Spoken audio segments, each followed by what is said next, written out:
안녕하세요. 와주셔서 감사합니다.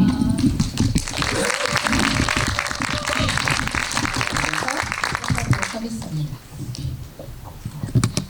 여러분 이 썸머 프라이드 시네마에서 특히나 이 배우 특별전을 할 수 있는 게 일종의 자격이 필요한데 어떤 자격인지 아세요? 네, 지난해 열렸던 서울국제 프라이드 영화제 단편 경쟁 섹션에 상영된 작품들 중에서도 배우님 연기가 너무 좋다 해가지고 배우님이 상을 타시면 거기서 이제 배우상을 타시면 그분에게 그 이듬해 이렇게 썸머 프라이드 시네마에서 이 특별전을 할 수 있는 기회가 주어지거든요. 그래서 작년에 상을 타신 작품은 사실 이 4편 중에 있는 건 아니고 여러분 아마 영화제 좋아하시고 단편 영화 좋아하시는 분들은 미리 보셨을 것 같기도 한데요. 유림이라는 작품이 있어요. 그래서 그 유림이라는 영화에서 이 김세용 배우님께서 유림을 연기하셨고 그래서 유림이 너무 각별한 친구 선미가 가출을 했을 때 같이 다니면서 둘 사이에 일어나는 어떤 감정의 변화 여기서도 보시겠지만 그 미세한 감정의 변화를 또 너무 잘 연기하셔가지고 그 작품으로 상을 타셨고 이번에는 그 외에 배우님의 연기를 또 살필 수 있는 영화들을 쭉 모아서 상영을 했습니다. 그래서 아마 배우님께도 수상 이후에 이렇게 특별전의 주인공이 되셨고 또 이게 보니까 2003년부터 쭉 올해 완성된 영화까지 쭉 이어서 특별해가지고 오늘 같이 보셨죠? 감회가 남다르셨을 것 같은데 오늘 어떠셨는지 소감부터 듣도록 하겠습니다. 선물 받은 기분이 들었어요. 첫 단편부터 최근까지 찍은 단편들을 한꺼번에 모아서 그리고 제 얼굴이 계속 나오잖아요. 그게 되게 부끄럽긴 한데 응원해주시는 마음들 덕분에 이렇게 볼 수 있게 된 것 같아서 되게 기뻤고 감사했습니다. 일단 그러면 본격적인 얘기를 하기 전에 왠지 이 4편 만드신 감독님들 또 와 계신 것 같은데 객석에서 인사 한번 쭉 한 다음에 시작할까요? 직접 소개 좀 해주시겠어요? 네. 첫 번째, 나는 할아버지가 가장 예뻐했던 손녀였다의 백민주 감독님도 오셨고요. 어디 계시죠? 일어나주세요. 일어나주세요. 와. 감사합니다. 첫 단편이에요? 네. 그래요? 이게 2022년 완성이라고 돼 있는 것 같습니다. 그 전에도 찍긴 찍었는데요. 말이 없는 영화라. 그래서 본격 주연이나 좀 비중 있는 역할은 처음이었군요. 이렇게 알아봐 주신 안무. 네. 그리고 두 번째, 수림의 꽃다발 감독님이 혹시 오셨을까요? 못 오셨나봐요. 그런가요? 네, 임시현 감독님이 임시현 연출하신 작품입니다. 네. 그리고 에라의 신지수 감독님. 신지수 감독님. 안녕하세요. 네, 수림의 꽃다발은 제작이 2023년으로 나오고 에라가 지난해로 나오더라고요. 완성이. 네. 그렇습니다. 그리고 마지막 울며 여짜오되 서정 감독님. 남서정 감독님. 남서정 감독님. 이게 올해 완성된 작품이라고 그래서 이렇게 시간순으로 어떻게 보면 배우님의 이 연기, 얼굴 같은 걸 좀 살필 수 있는 그런 4편이었던 거라서 재미있는 경험이었을 것 같습니다. 근데 배우님 이거 말고도 뭐 출연하신 단편이나 아니면 다른 드라마에서 보여주신 연기도 있지만 약간 이 영화들의 특히 4편을 중심으로 좀 아울러서 보자면 다들 오늘 느끼셨겠지만 저는 가장 먼저 특색이라고 생각되는 지점이 그러니까 약간 영화에서 표면적으로 일어나는 중심 사건을 일으키는 주동자나 아니면 그 사건을 막 이렇게 장본인으로서 이렇게 막 만든 사람이라기보다 배우님은 약간 그 여파 아니면은 그 파장 그리고 그거에 어떻게 반응하는가를 보여주는 인물로서 되게 말이나 행동으로 직접적으로 드러나지 않지만 무엇을 느끼는지를 우리를 따라가게 하는 어떤 감정 연기 같은 거를 주로 되게 많이 맡으시고 감독님들께서 배우님한테 그런 걸 맡기면 좋을 것 같다 이런 선택의 어떤 그 연기들을 보여주시는 것 같아요. 그래서 평소에 약간 맡게 되는 역할에 그런 특징이 있는 것 같다, 아니면 배우 감독님들께서 그런 역할을 맡으시면 잘하시는 것 같아요, 이런 얘기 들어보신 적 있어요? 되게 절제된 절제된. 연기해야 하는, 감정이 막 드러나지 않은 인물들을 많이 저한테 맡기는 것 같아요. 뭔가 좀 터뜨리는 걸 한번 해보고 싶기는 한데요. 제가 그 얼굴로 말하는 걸 좀 잘하나 봐요.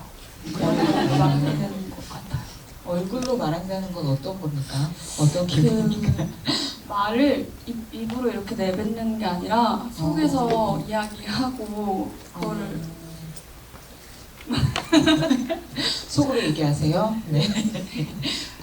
뭔가 얼굴에 드러날 수 있게끔 하는 것들이요. 그래서 오늘 영화 보신 분들도 다 느끼셨겠지만 약간 배우님이 말씀하신 속으로 얘기하는, 그래서 그게 약간 내 편이다, 어떻게 보면 또 각양각색이고 개성이 다르고 장르가 다른데, 배우님 얼굴이 클로즈업 될 때 같은 것들의 어떤 그 장면에서 그 영화가 말하고자 하는 바가 좀 더 드러나는 것 같은 그런 식의 연출이 되게 많이 눈에 띄었던 것 같아요. 그래서 그럼 지금까지 그런 역할을 맡게 된 게 더 비중이 많았던 거예요? 액션을 하는, 뭔가를 일으키는 사람의 경우보다? 네, 사건을 일으켜서 휘젓는 사람보다는 거기에 반응하고 그 사건에 놓인 사람을 많이 연기했던 것 같아요. 근데 그럼 이런 거 물어봐도 되나? 근데 오디션도 보실 거 아니에요? 네. 네. 근데 그럼 그렇게 속으로 말하는 역할의 오디션 같은 거 볼 때 주로 어떤 연기를 하게 돼요? 어떤 걸 통해서 그런 역할을 감독님들한테 많이 보여줘요? 뭔가 고백하는 고백하는? 연기를 준비해서 하면 좋아했던 것 같아요. 진짜 속마음을 진심으로 꺼내 얘기하는, 보일 때? 네, 꺼내 보일 때, 그 솔직하게 드러낼 때 그런 것 같아요. 네.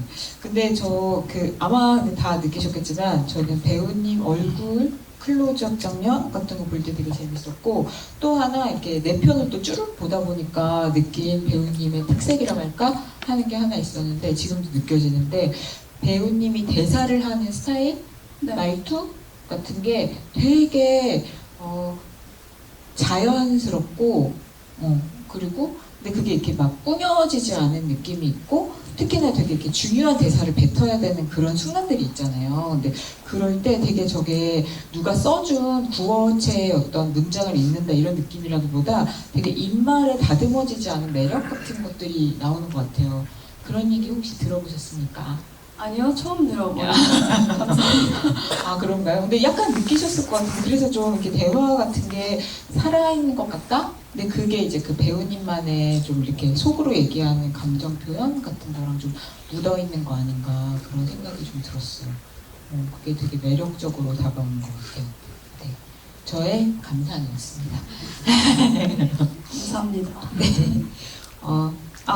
근데 그러면 혹시 속으로 이렇게 표정으로 드러내는 그런 연기를 하실 때도 많으니까, 근데 어쨌든 그 인물에게 중요한 대사를 뱉어야 되는 장면 같은 게 있잖아요. 그럼 내 편을 보고 이제 그때를 떠올리시면서 약간 저 대사하는 장면에서 저거 말하는 장면에서 좀 신경을 많이 썼다, 고민을 많이 했다 하는 장면 떠오르는 거 있으세요? 이 내용 아까 인터뷰 때 잠깐 얘기했어서 기억나는 게 있는데, 첫 번째 단편 영화에서 자기 마음을 오해하지 말아달라고, 아니 나 진짜 괜찮아, 오히려 내가 괜찮지 않아야 한다고 생각하는 건 아니고 라는 대사가 있는데, 계속 연주의 마음을 다들 오해하고 있고 짐작하면서 다가와서 연주한테는 되게 그게 많이 불편한 상황이었고, 계속해서 오해받고 있는 게 자기는 너무 싫어서 그리고 그 영화 전체에서도 이 인물이 하는 이 한마디가 감독님께서 되게 쓸 거다, 중요할 거다라고 말씀을 하셔가지고 첫 촬영 때부터 사실 생각하고 있었어요. 중요한 장면이다. 이걸 어떻게 말해야 될까? 그러다 보니까 이제 나 그만 오해하지 말아줘. 내가 말하는 이대로 믿어줬으면 좋겠어 라는 마음으로 얘기를 해야지 생각을 했는데요.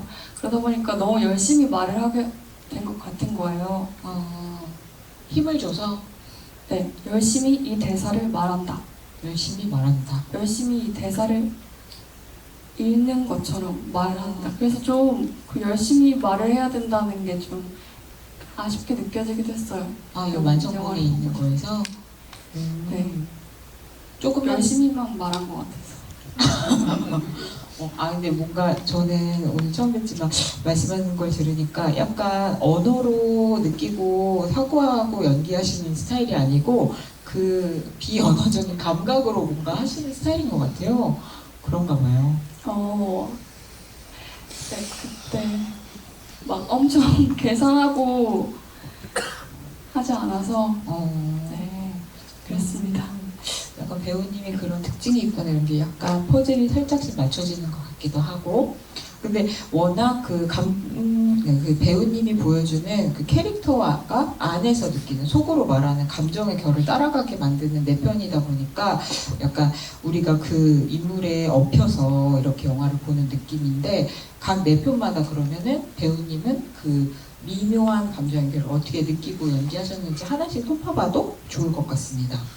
네, 그러면 맨 처음에 봤던 나는 할아버지가 가장 예뻐하던 손녀였다의 연주는 사실 근데 저도 초등학교 6학년 때 가족 중에 이제 친할아버지가 처음 돌아가셨는데 그 친할아버지가 맨 마지막에 가족들이 이렇게 모여 있는데 이름을 불렀던 사람이 저거든요. 그래서 괜히 거기에 의미 부여하고 막 근데 제 사촌들이랑 또 그래서 너무 슬펐는데 장례식장 가면 너무 오래 있으니까 우리끼리 또 나중에 장난치게 되잖아요. 막 그러니까 막 그게 또 슬프다가 웃다가 장난치다가 막 이러니까 그날의 기억이 저한테도 되게 혼란스러운데 뭔가 영화가 그때의 기억을 좀 돌이키는 것 같아서 저도 신기한 마음으로 봤거든요.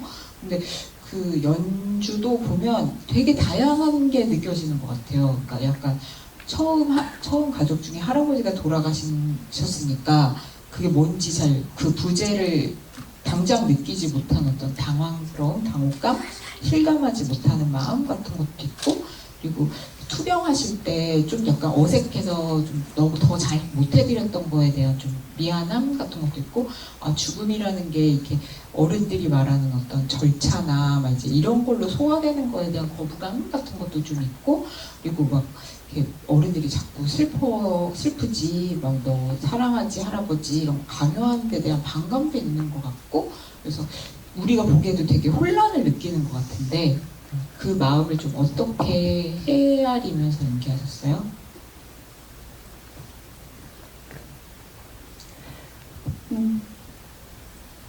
시나리오의 그 감정이나 이 인물이 어떻게 느끼고 있는지 나와 있지 않았어요. 그래서 지문 같은 게 이렇게 다 자세하지 않았군요. 네. 네. 들어가기 전까지도 이걸 어떻게 바라봐야 하나 고민이 끝나지 않은 채로 시작을 했는데요. 제가 카메라 앞에서 연기를 하는 게 익숙하지 않은 때여서 감독님이랑 이야기를 통해서 감독님이 이끄시는 대로 따라갔던 것 같아요. 그래서 감정을 이해하고 연기를 했다기보다는요. 그 상황 속에서 놓여져 봤었던 것 같아요. 그 상황에서 느낄 수 있는 것들을 느껴보고 반응해볼 수 있는 것들 반응하고 그리고 감독님의 디렉션에 따라서 감독님이 주신 힌트들을 따라서 수행해봤던 것 같아요. 어떤 기술로 연기를 한 건 아니었던 것 같아요. 근데 그게 묻어 있나 봐요. 그 배우님이 카메라 앞에서 약간 이렇게 좀 주인공 역할을 할 때 어떻게 해야 되지? 특히나 이제 감정 미묘한 역할이니까 어떻게 해야지 하면서 느끼는 당혹감 아니면 당황 같은 것들이 역할의 그런 감정이랑 좀 묻어서 나온 거 아닌가 싶기도 하고, 그렇게 볼 수가 있겠네요.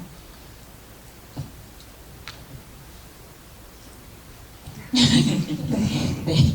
근데 그 혼란과 그 미묘한 감정을 따라가다가 맨 마지막에 뭔가 그 안에서 이렇게 보글보글 하던 감정이 그 할아버지 수첩을 보면서 뭔가 이렇게 딱 올라오잖아요. 그럼 그때는 어떤 느낌이셨어요, 연기할 때? 아, 그때 저는 소품팀한테 정말 고마웠어요. 수첩이 너무 이 할아버지가 진짜 써왔던 것 같은 수첩이었고, 이 맨 뒷장에 제가 그려서 줬던 그림을 이렇게 딱 보관하고 있는데, 이거를 진짜 보니까 그 과거의 기억들이 상상이 되는 거예요. 막 떠오르고, 이거를 고이 간직했을 할아버지의 마음이 느껴졌고, 저는 할아버지 같은 존재가 저한테는 할머니였거든요. 그거를 또 그 마음을 상상해보면서 이 대상을 좀 봤었는데, 그때 딱 올라오더라고요. 진짜 사라져버린 존재를 떠올리니까 올라왔던 감정이었던 것 같아요. 소품이 큰 역할을 했고 자연스럽게 감정이 나오군요. 네. 그럼 이건 시나리오에 있었어요. 마지막에 그 할아버지 그 무덤에서 이렇게 이렇게 귀속말 같이 하잖아요. 네. 네, 우리는 안 알려주고 이제 그 영화 속 인물만 아는 그런 건데. 네. 시나리오에 없었고 아무도 몰랐는데요. 제가 조용히 속삭였던 말이 있어요. 네. 그리고 나서 내심 이 말을 하면서 누군가가 물어봐줬으면 좋겠다 라는 마음을 가지고 있었는데, 감독님이 끝에서 와서 물어보시더라고요. 감독님 뭐라고 합의된 했냐. 게 아니고. 네. 도대체 뭐라고 했냐? 그래서 제가 몰래 알려줬죠. 네. 그리고 나서는 이거 나중에 영화관에서 보게 되면 꼭 얘기해줘라 했는데, 지금 그런 순간이 왔네요. 저는 뭐라고 했냐면, 할아버지한테 다음에 또 그림 더 예쁘게 그려줄게 라고 했어요. 또 다음에 라는 약속을 하고, 또 계속 장례를 치르면서 되게 멀어져 갔던 할아버지고 사라져 갔던 할아버지인데, 약속을 하니까 그 자리에서 뭔가 다시 만난 것 같은 기분이 들어서 그래서 웃을 수 있게 된 것 같아요. 캐릭터로서. 근데 너무 알뜰살뜰한 말이다, 그거. 우와. 근데 감독님 연출에 묘가 있는 것 같아요. 이렇게 지문을 자세히 써주지 않고 오히려 배우가 찾아가야 되고, 이제 어떻게 보면 귓속말을 한다는 있는데 무슨 말을 하는지 같은 거를 이제 배우님이랑 직접 상의하지 않게 만드니까 오히려 배우님이 그런 말을 만들어서 할 수 있잖아요. 네. 배우로서 되게 즐거운 경험을 했었던 순간이에요, 그때. 감독님이 가장 예뻐하는 배우인지 모르겠지만 아무튼 김세훈 배우님은 백민주 감독님이 예뻐하는 배우였다라고까지는 감사합니다. 얘기를 할 수 있을 것 같습니다. 아이고 적절하세요. 그렇구나. 근데 또 이 주인공이 도대체 지금 어떤 감정을 느끼는 것인가를 끊임없이 따라가게 되는 이제 영화가 또 두 번째 영화 수림의 꽃다발이라고 할 수 있을 것 같습니다. 근데 정말 이 영화는 수림의 표정을 눈여겨보지 않으면 똑같은 상황에 똑같은 장소에 있는 사람이라고 해도, 그러니까 남자친구 동준이라고 해도 그날 수림이가 어땠나를 기억할 때 눈치를 1도 못 챌 것 같은 그런 식의 정말 속으로 수림이가 말을 막 가득하는 그런 영화라고 할 수 있을 것 같은데, 특히 이제 꽃상가 이후에 그 동준이 전역한 날, 그날 하루의 기분이 어땠다고 생각하셨어요? 그것도 감독님이 되게 그 여백을 배우님한테 많이 주셨어요? 그때는 감독님의 이야기이기도 해서 저랑 연기하기 전에 이야기를 엄청 많이 나눴어요. 자기 본인의 이야기를 많이 들려주시면서. 근데 그 하루가 있고 나서 자신은 되게 많이 변했다고 말씀을 해주시더라고요. 관계 속에서의 발견도 있고 자기 자신의 모습을 들여다보기도 했어서 그 하루는, 수림에게 주어진 그 하루는 엄청나게 복잡하고 미묘한 하루였을 것 같아요. 마음속에 저 천둥이 치기도 하고, 근데 도무지 알 수 없는 말들도 들리는 것 같기도 하고, 그렇지만 시간은 계속 흘러가고 어쨌든 하루는 지나가고 계속해서 있으니까 그걸 곰곰이 생각하면서 자기 스스로도 네, 계속 떠올려 봤던 그 하루가 아니었을까 싶기도 해요. 근데 거기서 어떻게 보면 우리에게 결말에서 가장 이제 결정적으로 다가오는 어떤 행동 같은 게 그 동준이 자기가 줬던 꽃다발을 모텔에 두고 가고 오히려 이제 동준이 배달을 시켜서 수림이한테 줬던 꽃다발을 챙겨가는데 그 모습을 당연히 너무 잘 알고 있는데 수림이 그 순간 그거를 티내지 않고 자기도 그냥 놓고 가는 거잖아요. 근데 그거에 대한 되게 약간 비릿한 마음을 안고 택시를 타는 거잖아요. 왜 그랬다고 감독님과 얘기하고 또 느끼셨어요? 어떤 대화를 나눴었는지 기억은 잘 안 나는데요.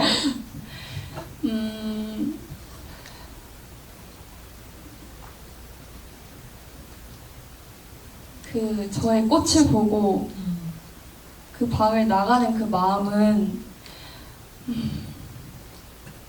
자기 자신을 좀 채워줬으면 좋겠다. 그런 상대가 이 친구는 아닌 것 같다. 이 친구랑 끝을 내야겠다. 이거는 나에게 기쁨을 주는 관계가 아니다. 다짐을 하고 문을 닫고 나왔고. 모텔 문이 닫을 때. 네. 그런데 되게 수림 조금 많이 답답한 사람인 것 같아요. 택시 안에서도 충분히 대화를 했으면 좀 다른 상황이 일어났을 수도 있는데 계속 혼자서만 이야기하고 있고 동준은 영문도 모른 채 그렇죠. 얘한테 또 거리를 두게 되고 하니까 좀 마지막 장면 택시를 타면서 태양을 바라보잖아요. 사람한테 말하지 않으면서 저 태양은 내 마음을 알아줬으면 좋겠다 이런 생각을 하고 있는 인물이었던 것 같아요. 되게 서툴러 보이는 모습이지만 그래도 그 사람은 최선의 사랑을 하고 있었을 거예요. 근데 또 시간이 지나고 이 하루를 겪고 나서는 좀 달라지지 않았을까. 그리고 감독님의 이야기이기도 했잖아요. 네. 감독님 열심히 잘 사랑하고 계신 것 같아요. 되게 훈훈한 마무리네요. 여행도 많이 다니시고 좋은 관계가 된 것 같아요. 그 남자친구와 계속 이어지는 건지 모르겠지만 이 영화를 만드신 모티브가 된 연인과 함께 하시는 건지 모르겠지만 그 실경험의 하루를 통해서 굉장히 많은 걸 느끼고 잘 살고 계시다라고 말씀을 해주셨네요. 그래서 정말 이제 약간 왜 똑같은 공간에 똑같은 행위들을 나열한 이야기인데 이게 정말 수림의 관점에서 느끼고 이야기를 따라가느냐 아니면 동준의 관점에서 보느냐에 따라 정말 그 하루가 다르게 다가올 텐데 우리는 수림의 이야기를 좀 듣게 된 것 같아요. 근데 그게 사실 어떻게 보면 감정이 아주 좀 이렇게 세세하게 그려지지 않았다면 설득이 되기가 되게 힘든데 배우님이 이야기하신 걸 우리가 영화를 보면서 약간 느낄 수가 있는 것 같아요. 그 결을.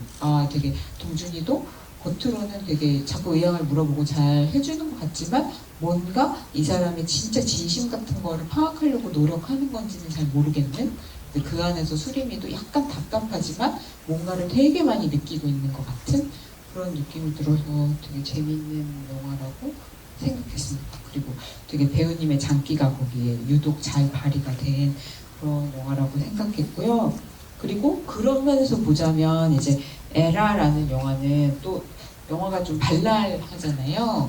그래서 이것도 보면 그 에라의 윤희도 자기 착하지 않다고 막 항변을 하긴 하지만 자기 마음을 막 적극적으로 드러내는 인물은 또 아니죠. 속으로 말을 하는 인물이죠. 근데 이거는 또 이제 영화의 특색상 어떤 느낌이 좀 재밌었냐면 이게 왜 앞에서 끊임없이 윤희가 이렇게 말을 하는데 그 다음 장면에서 그거와 정반대되는 장면이 자꾸 벌어지잖아요. 라면, 제가 그걸 왜 먹어요? 그러는데 라면 먹고 막 그리고 뭐 계속 그런 식의 상황의 반전이 일어나는데 그게 되게 영화의 리드미컬한 어떤 박자, 반전의 재미 같은 걸 주는 좀 그래서 발랄한 느낌이 드는 그런 영화인데 그게 물론 뭐 막 순서대로 찍지는 않으셨겠지만 그게 이 행동 다음에 이 대사 다음에 어떤 톤의 또 대사나 이런 게 붙었을 때 그게 또 그 반전의 재미나 발랄한 박자가 살 수 있는지에 대한 좀 정교한 그런 연출? 좀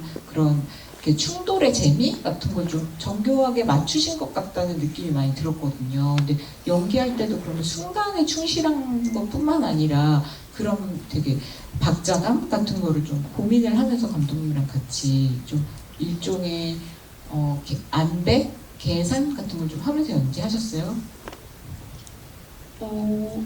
박자 리듬을 정해놓고 하진 않았지만 대사가 워낙 많잖아요.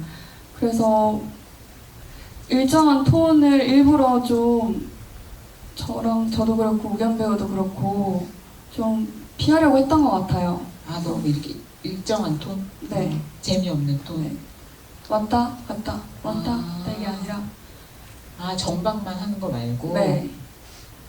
그 롱테이크 씬이 좀 꽤 있었는데 이게 되게 재밌었던 이유가 대사가 많지만 그분도 그렇고 저도 그렇고 예상치 못한 타이밍에 서로의 대사를 내뱉는 거를 좀 게임처럼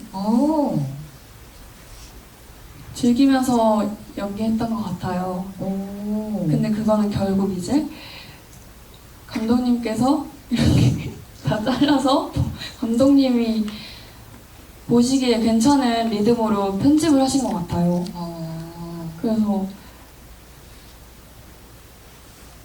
감독님이 잘 만들어주셨다. 감독님 딴청하시는데 모르는 척 하시죠? 근데 배우님들도 뭔가 이제 이 영화가 정박에 그냥 이렇게 순한 박자로 흘러간 영화가 아니니까 연기할 때도 그런 리듬을 좀 살리면서 연기하려고 하셨고 그런 재료를 가지고 이제 편집을 통해서 더 묘를 살리시려고 하신 그런 느낌이 이제 영화에 많이 있는 것 같아요. 그래서 전체적인 공간의 색감이라든가 화면의 구도라든가 이제 이런 거랑 어우러져가지고 좀 전체적으로 영화가 되게 어떻게 보면 그것도 되게 숨어있는 마음 같은 것들이 이제 퍼즐같이 들어간다는 그런 감정의 결과 함께 전체적인 영화의 재미가 그런 식으로 좀 시청각적으로 이렇게 묻어나는 그런 재미가 있어서 또 되게 재밌었어요.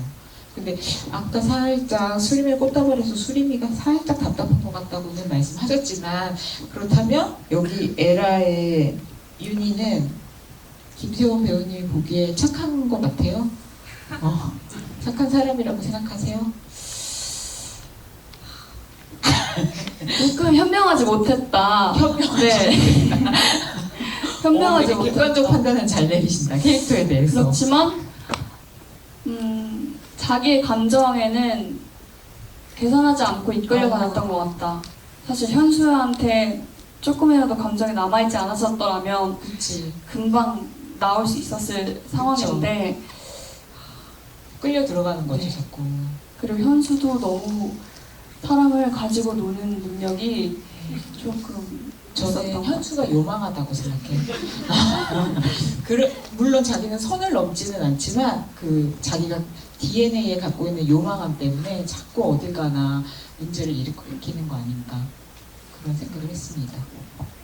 그러면 그 어쩔 수 없이 에라의 윤희가 가지고 있는 이른바 착한 면이 현수의 요망함에 걸려들어가지고 자꾸 이렇게 되는 상황이 그렇게 되는 그런 관계였던 것 같아요. 그래서 되게 재밌었는데 그럼 이 영화의 제목과 연관해서 생각해 볼 때 그런 윤희가 마지막에 입 맞추고 바로 돌아가서 가는 그 감정은 뭐라고 생각하셨어요?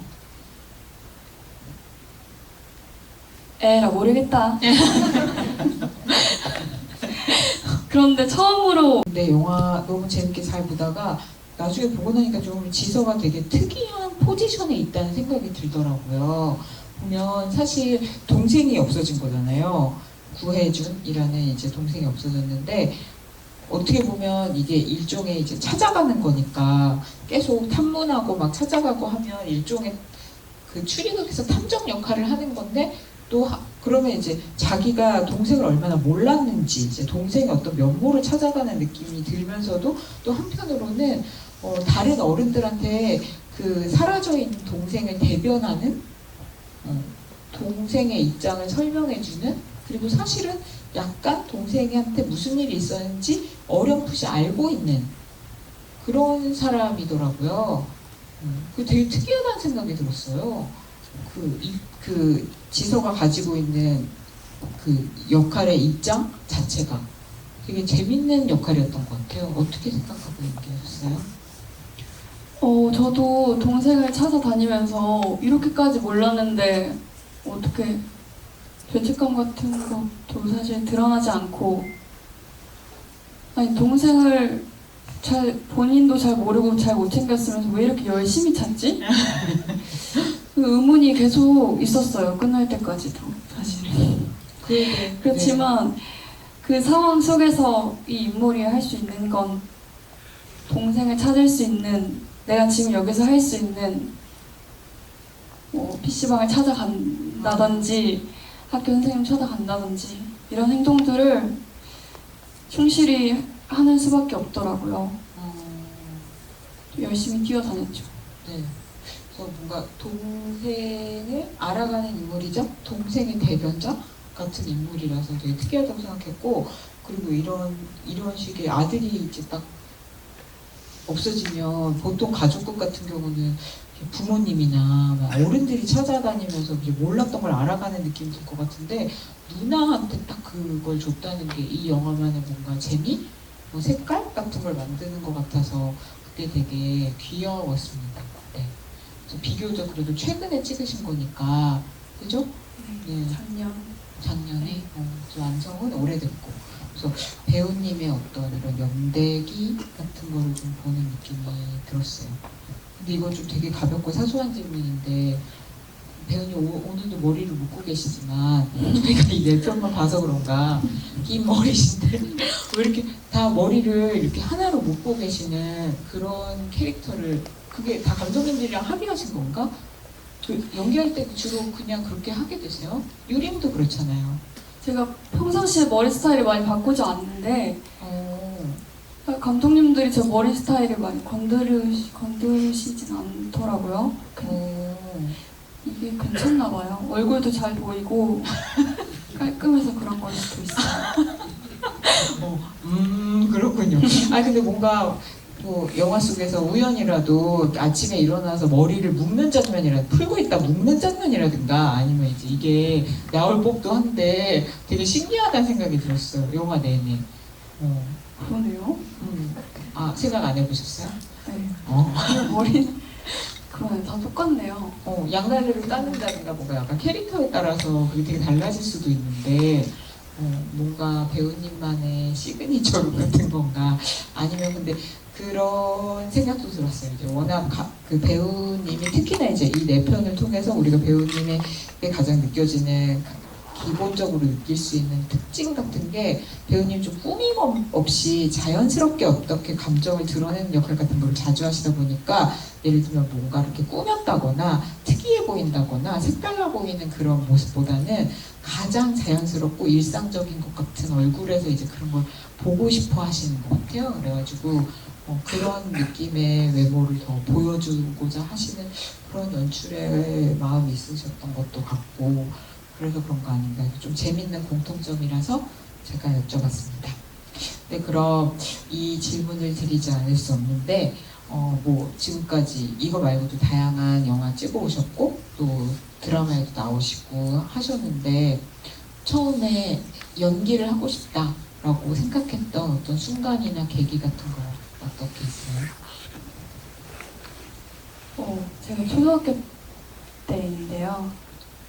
연극 동아리를 들어갔어요. 초등학교 때? 네, 아주 어릴 때 이야기인데, 근데 그때 했던 경험의 기억이 너무 짜릿해서 무슨 연극을 했죠, 초등학교 때? 제목이 신집계였고, 저기 전라남도 여수에 오동도란 섬이 있어요. 네. 거기에 설화를 바탕으로 만들어진 이야기인데 제가 거북이 역할이었어요. 그리고 이 연극의 첫 대사를 하는 역할을 맡아가지고 이 혓바닥까지 덜덜덜 떨면서 사막의 오아시스처럼 이곳은 정말 천국 같아 이런 대사를 했어요. 그리고 나서 이야기가 진행되고 끝날 때쯤 됐을 때 엄청 열심히 이야기를 전달했어요. 엄청 긴장된 상태이긴 하지만 거북이 옷을 입고 열심히 이야기를 전달하고 이 끝날 때쯤 됐을 때 박수 소리가 막 나고 그때서야 이제 막 눈이 뜨이고 앞에 사람들이 보이고 뭔가 빛이 막 지나간 것 같은 이게 꿈인가 진짠가 환상 속의 순간인 것 같기도 하고 되게 이상하고 짜릿한 경험이 있었어요. 그게 무대 위에서 경험이었는데 그거를 뭔가 잘못 맞은 거죠. 중독돼서 아, 나 여기 계속 하고 싶다. 또 연극하고 싶고 또 연기하고 싶고 네, 또 이렇게 느껴보면서 살고 싶다. 그리고 그때 긴장 상태는 평상시와는 너무 다른 몸의 상태가 너무 신기하기도 했고 이걸 느끼고 나니까 되게 짜릿한 기분도 들고 그냥 가만히 서 있는데 롤러코스터 탄 것 같은 느낌도 들어서 너무 신기한 역할이다. 배우의 삶 궁금하다. 해보고 싶다. 라는 마음이 들어서 계속 문을 두드렸던 것 같아요. 그때부터 배우가 계속 되고 싶은 마음이 안 바뀌었던 거예요? 중간중간 계속 바뀌긴 했지만 결국엔 이야기를 하고 싶어 하더라고요. 연기하고 싶어 하더라고요. 그래서 연기하는 거 재밌어요? 네. 재밌어요. 요즘 재밌어요. 요즘? 최근에 가장 연기하면서 아 진짜 연기를 잘했다, 너무 재밌다, 짜릿하다 라고 느꼈던 최근의 순간이 언제예요? 최근이요? 네. 아, 연기하기 잘했다 이런 생각이 들었던 순간?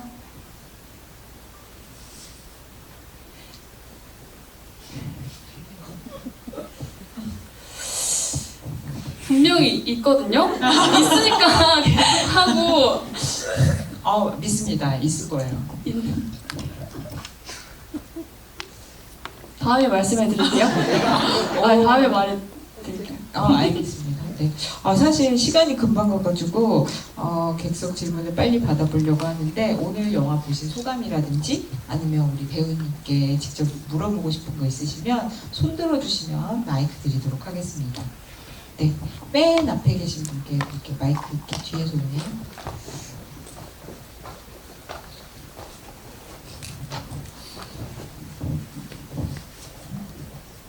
영화 너무 잘 봤습니다. 일단 인상적인 거는 에라도 그렇고 울며 여자오대도 그렇고 되게 맛있게 드시더라고요. 먹는 모습이 엄청 인상적이었고요. 궁금한 거는 이제 울며 여자오대를 보니까 그 드러나는 이미지 중에서 용궁일고라는 용궁 단어도 그렇고 그다음에 숭궁의 모양도 거북이고 그다음에 가족들 구성원 성씨도 구씨잖아요. 거북이 구자 같고 그다음에 그 계란빵 먹는 것도 약간 아래 좀 그런 이미지가 있어갖고 거북이의 느낌 많이 담겨져 있는 영화 같은데 좀 그런 게 어떤 모티브 같은 게 쓰였는지 좀 그런 게 궁금합니다. 감독님이 말씀하셔야 될 것 같은데. 감독님 한 말씀 해주시겠습니까? 네. 얘기 안 하실 거예요? 별주부전이 모티브가 네. 되었다죠. 별주부전이 너무 잘 읽으신 건데. 왜 그 이야기를 선택하셨나요? 별주부전. 별주부전 모티브를 어떻게 영화하신 건지 뒤에서 마이크 드릴 테니까 들려주세요. 간단하게 얘기 좀 해주세요. 일어나서 얘기해 주시면 안 돼요? 네, 안녕하세요. 정말 이스터에그처럼 제가 작게 스며들게 녹아내린 아이템들인데 이제 발견을 정말 잘해주시는 것 같고요. 그냥 이 시놉시스 자체가 이제 제가 대학원에서 수업 과정 중에 노래 가사로 시놉시스 쓰기라는 과제가 있었어요. 근데 네, 제가 이날치의 별주부가 오늘 어쩌오래라는 노래를 굉장히 좋아하는데 거기 판소리극을 찾아 떠나다 보니 용궁의 아버지 용왕이 아버지고 그 지서가 별주부고 그리고 토끼가 혜준이고 그 간이 금을 들고 훔쳤다 해서 그 용왕이 그 자라에게 토끼를 찾아와라 이러는 좀 그 인물의 관계성을 좀 설명하면 되게 재밌겠다라는 생각으로 시작을 했던 거고, 네. 그리고 되게 판소리 극 자체가 좀 옛날 이야기인데도 불구하고 좀 리드미컬하고 블랙 코미디적인 요소가 되게 재밌다고 느껴졌어요. 그래서 요즘 시대에 제가 가장 하고 싶은 메시지랑 한번 맞닿으면 재밌겠다라는 생각으로 시작하게 되었습니다. 요즘 시대? 그러니까 약간 예를 들면 표현이 안 되면 그게 그 나중에 중요한 대사로 드러나는 거 있잖아요. 네가 말하고 생각할 수 있는데도 아무도 안 들으려고 하면 더 표현을 해야지라고 얘기하는 그 주제? 네, 맞습니다. 저는 이 영화를 통해서 소통은 듣는 게 아니라 발견하는 것이고 다정에는 큰 힘이 있다라는 걸 말을 하고 싶었는데 그 별주부전도 그렇고 요즘 시대에 저는 소통의 오류가 굉장히 많다고 생각을 해서 그거를 서로 상대방이 어떤 말을 하는지 잘 포착하자라는 의미로 이런 영화를 만들었습니다. 말 안 시켰으면 어떡할 뻔했어요. 맞습니다. 아까 또 손 드셨는데 이렇게 한번 갈까요? 앞에서부터 한번. 그 에라의 윤희는 그 키스 이후에 어떻게 됐을 것 같라고 배우님은 생각하시는지 않고, 그리고 울며 어쩌고데 보면은 가족 중에 아버지는 계속 그 동생이 말하는 금을 안 가지고 갔으면은 가출을 하든 말든 전혀 안 찾았을 것 같고 오직 금에만 관심이 있고 다른 가족들도 별로 가출한 거에 대해서 오직 그 동생이랑 둘만 서로 그나마 좀 챙겨주고 생각하는 것 같은데 그 두 사람은 그 이후에 어떻게 됐을 것 같다고 생각하시는지 궁금합니다. 주로 후일담에 관심이 많으시다. 윤희는 오병 현수 네, 현수와의 그 감정, 남아있던 찌꺼기 같은 감정을 정리하고 친구 수진이와 깨끗한 화해를 화해를 다가가서 아하. 하지 않았을까 추측하고 있고요. 너네 키스로 끝이야 이렇게 네. 되군요. 그리고 나서 두 번째 질문이 뭐였죠?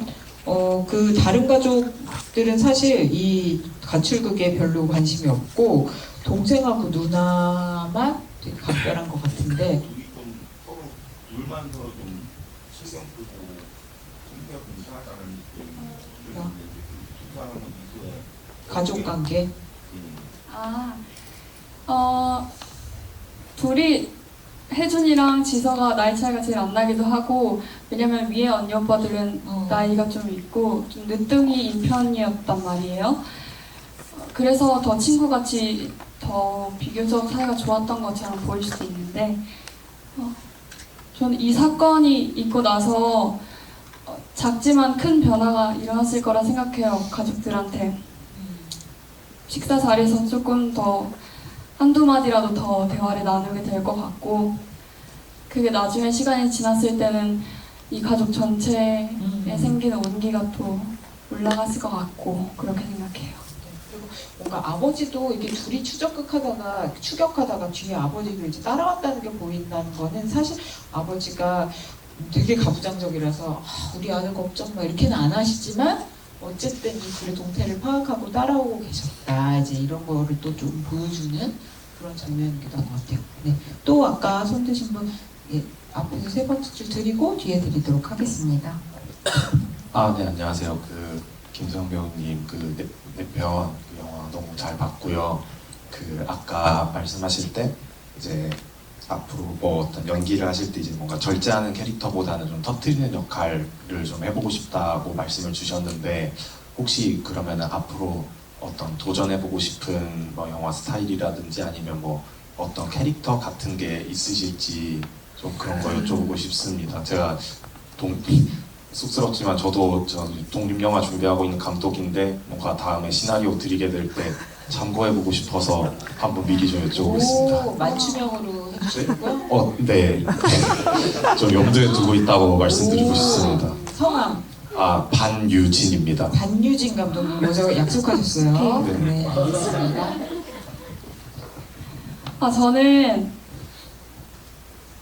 일상적인 것보다는 뭔가 영화 같은 것도 그렇고 극적인 네, SF, 판타지 이런 것들 좋아하고 어떤 되게 배우의 상상력을 많이 필요로 하고 일상생활에서 하지 않는 용기를 내야 하는 액션들 한번 해보고 싶어요. 어떤 도전이 필요하고 뭔가 짜릿한 경험의 순간을 한번 배우님 여기 막 해보고 드래그 막 싶어서 이렇게 해가지고 막 약간 SF 같은 거에서 막 해보고 해보고 싶어요. 오, 괜찮은 것 날라다니고. 같아요. 어떻게 예산이 허락할지 모르겠지만 네, 반유진 감독님 네, 감사합니다. 새로운 역할을 좀 끌어내 주시면 좋겠네요. 알겠습니다. 아까 손 드신 분도 있어. 자꾸 늘어나지만 일단 아까 네, 저 사실 10시까지 하라고 얘기를 들었는데 여러분 질문을 좀 간략하게 빨리빨리 해주시면 다 할 수 있을 것 같아요. 다시 한번 손 들어주세요. 네, 이게 이렇게 한 다음에 위로 올라갈게요. 죄송해요. 네, 김세현 배우님 활동하시는 거를 계속 쭉 지켜보고 있는데 그 작품이 다 너무 좋아가지고 혹시 작품을 받으셨을 때 이 작품은 되게 좋다 이렇게 판단하는 본인만의 기준이 있으신지 그런 게 좀 궁금합니다. 사실 제가 학교를 다니면서 만나게 되는 작품들이 있다면 시간이 없지 않는 한 사실 다 한 편이거든요.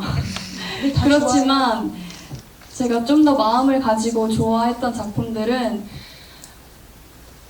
뭔가 제가 맡게 된 인물이 조금 더 그 작품 안에 좀 밝힌다고 해야 될까나? 뭔가 좋은 에너지를 주고 있다는 작품의 어떤 중심이 되는 결을 네. 뭔가 이렇게 좋은 쪽으로 정서를 이끌어가는 그런 느낌을 좋아하시는 건가? 아닌가? 긍정적인 변화를 일으키는 인물이요. 긍정적인 변화를 일으키는 인물. 오, 그렇게 다 볼 수가 있네요. 나는 할아버지가 가장 예뻐하던 손녀였다. 그죠? 그리고 수림의 꽃다발도 수림이에게 되게 중요한 계기가 되는 긍정적으로 나아가는데, 그죠? 건강하게 나아가는데, 건강한 관계로. 에라도 그렇고, 그쵸? 그리고 울며 여자오대도 그렇네요. 오. 어쩌다 보니 그렇네요. 그 배우님이 약간 마인드가 건강하신가 보다. 그걸 자기도 모르게 무의식적으로 지향할 수도 있잖아요. 그런 정서나 그런 거를. 그런 걸 수도 있겠네요. 오, 그게 작품의 영향으로 남는 것 같아요. 그런 걸로 하죠. 네. 또 아까 손 드신 분 누구죠? 그럼 흰 모자 쓰신 분하고 뒤에 이제 드릴게요. 시간이 없대요. 제가 학교 공연하실 때부터 계속 지켜봐 왔었는데요. 항상 연기하시는 걸 보면서 그 인물의 깊이감이 정말 깊다는 생각을 많이 했어요. 그래서 어떻게 인물을 구축해 나가시는지 궁금합니다. 제가 매번 똑같은 방식을 쓰고 있는 것 같진 않아요. 그렇지만,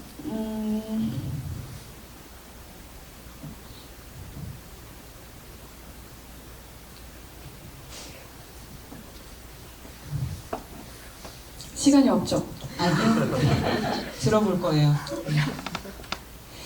저는 배우가 가진 시간이 작품 속에 담긴다고 생각을 해요. 이게 뭐냐면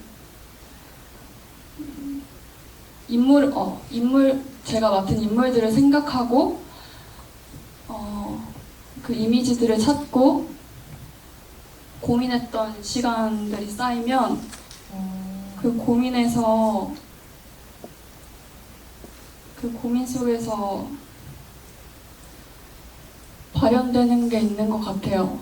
어떤 행동들이나 언어들의 마음을 담을 수 있는 것 같고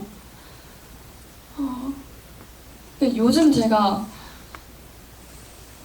재밌게 스스로 연기를 준비하면서 해보고 있는 거는 그 인물이 바라보고 있을 세계에 대한 사진 이미지들을 모으고 있거든요. 근데 이거는 뭐 연기를 할 때 정확히 뭐 쓸 수 있는 그건 아니지만 그 뭔가 추상적인 마음들이나 이야기들을 시각화해서 계속 보고 생각해보고 그 상황에 맞게 고민해보면 좋은 아이디어들 나오는 것 같기도 하고요. 그리고 재밌어요. 그렇게 준비하고 있어요. 좋은 방법이네요. 혹시 끝내야 되나요? 아니면 마지막으로 하실 때 그 뒤에서 감사합니다. 제가 사실 세원 배우님 처음 알게 된 건 스페츠업 연극에서 알게 됐고 그때 보고 저 배우님은 누굴까 엄청 궁금해서 오늘 여기 특별전까지 오게 됐거든요. 근데 감사합니다. 이 오늘 영화 보면서 왜 이렇게 매력적인 배우님을 너무 늦게 아는 것 같아서 너무 스스로 진짜 엄청 큰 후회를 하고 있는데 혹시 세환 배우님이 생각하시는 어떤 자신만의 매력 이런 게 있을까요? 많은 감독님들이 자신을 찾는 나만의 매력 그런 게 혹시 어떤 게 있는지 여기서 한번 얘기해 줄 수 있는지. 뭐라고 생각하시는데요? 저는 그냥 굉장히 그 순수함? 순수함? 네, 스페처 연극에서 봤을 때도 연기를 할 때 되게 뭔가 순수함 그런 게 좀 많이 느껴졌었거든요. 뭔가 연기를 한다는 게 아니라 그런 세환 배우님 안에 어떤 사람만의 그런 매력이 많이 느껴져서 저는 그게 굉장히 좋았던 것 같습니다. 네. 나만의 매력에 대해서 생각해 보신 적 있으세요? 한번 떠올려본 적은 있는데 이렇게 말을 해본 적은 처음인 것 같고 이렇게 하다 보니까 어떤 말을 골라서 내뱉어야 할지 그런데 그거 같아요. 어떤 새로운 환경이나 익숙하지 않은 곳에서 저는 모험해보는 걸 좋아하거든요. 그냥 이렇게 발 담가보는 걸 좋아해서 겁없이 서 있을 수 있다는 게 그게 힘이지 않을까. 한번 연기를 할 때 이 배우가 잘 플레이할 수 있을 거란 믿음을 줄 수 있는 부분인 것 같기도 하고요. 아닐 수도 있겠죠? 네, 그 느낌 뭔지 알 것 같아요.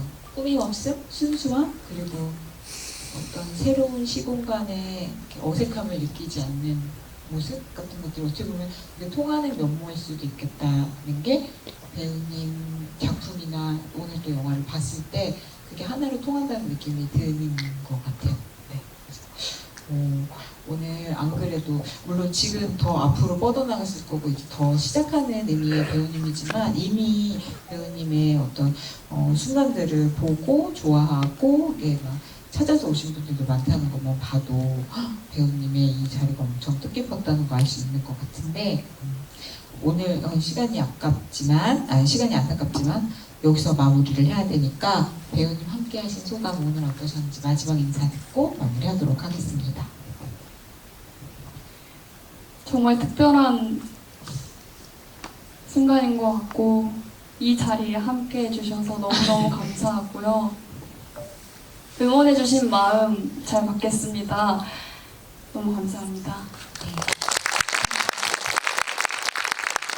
배우님께도 잊지 못할 시간이었겠지만 우리도 왠지 오늘 이 시간에 배우님의 특별전을 내가 함께했다는 걸 앞으로도 좀 두고두고 얘기할 수 있지 않을까 그런 생각 해봤습니다.